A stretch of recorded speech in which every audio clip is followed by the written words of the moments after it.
Bismillahirrahmanirrahim. Wassalatu wassalamu ala rasulillahi sayyidina wa nabiyina Muhammad alayhi salatu wassalam. Di sant Yàlla di mu ñu boole di bis bi bisu alquran ñu defe ko ci weeru alquran ñu ñëwoon fii borom dëkk bi teewal ko fi ni monsieur le maire Moulay Mboye di nuyu jataay bi ci nuyu bi gën a tedd di leen wax assalaamu aleykum wa rahmatullahi taala wa barakatuhu. Monsieur le maire mu ngi gërëm rakkam xaritam mbokkam di mbokk deretam Mouhamadou Lamine Gueye amoon yéene lool teew ci bis bi doo ko def ndox yeneen yitte waaye xat-xat yi ko jàpp moo tax sax délégation bi yéex a ñëw ndax da ne woon nañu ko xaar lu mu xat-xat dina fexe ba bu dee 5 minutes mu teewal ko boppam ci bâche bii ndax yaakaar naa ni tant bi ku fi ron xéewal nga fi jëlee ak ubbeeku waaye doo fi jëlee loraay ndax bâche bu ñu teg alxuraan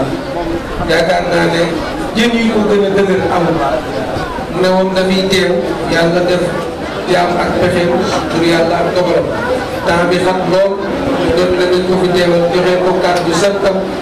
ak barkeelam ci bis bi te xam ne yëpp na bis bi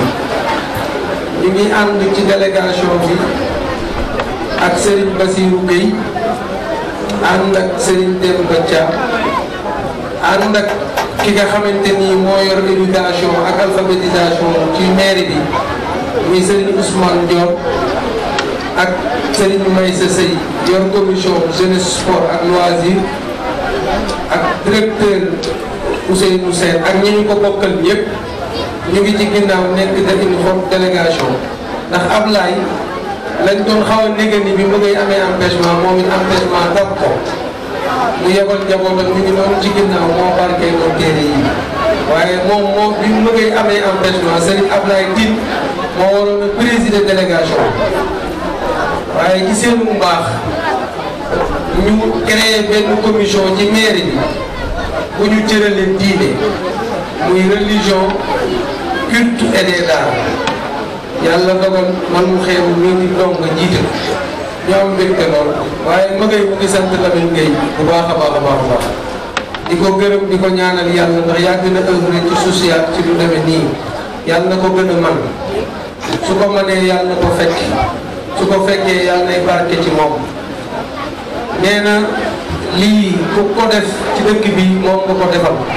ndax tey jii moom la yàlla dogal mu jiitu ci dëkk bi comme lépp lu fi nit def ci lu baax rek mel na ni moom nga ko defal waaye boppam la ko defal ndax mooy moom ñoom ñaar benn la nee na rakam la ku ko jox cër la ku nangu li muy def ci lu baax la moom koy sant di ko gërëm di sant ay waajuram di sant ñi nga xamante ni ñoo ngan comité d'organisation bi ñoom Serigne Ibra Tall ak sëñ Mansour Ndiaye monsieur le maire mu ngi leen di sant imam yi nekk ci dëkk bi yëpp te imam Pape Pandari Ndiaye nekk ci bopp bi ànd koog ñoom imam Cheikh Darou ak imam Amdi Kane ak ñi ñu ko bokkal ñëpp monsieur le maire mu ngi leen di nuyu mu ngi leen di ziar di wax ne nuyu dëkk bi muy caabi dëkk bi ci loxol imam yi la ne ci bu ñu wootee ci ëttu l'islam ndax imam yi fi toog ñoo fi teewal l'islam moo tax ñu jël caabi dëkk bi teg ko ci loxol imam yi nee na ngeen ñaanalal ko rakkam jooju ci initiative bu rafet bii mu am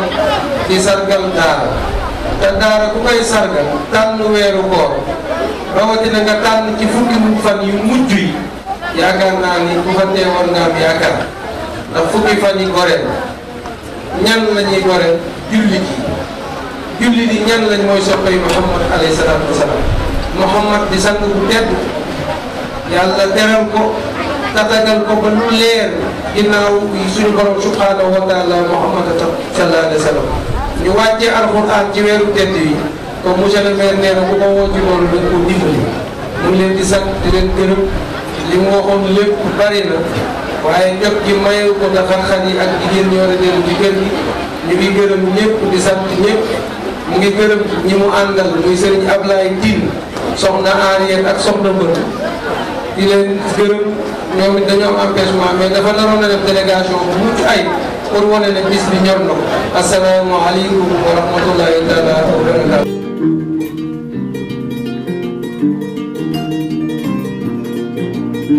Thank you.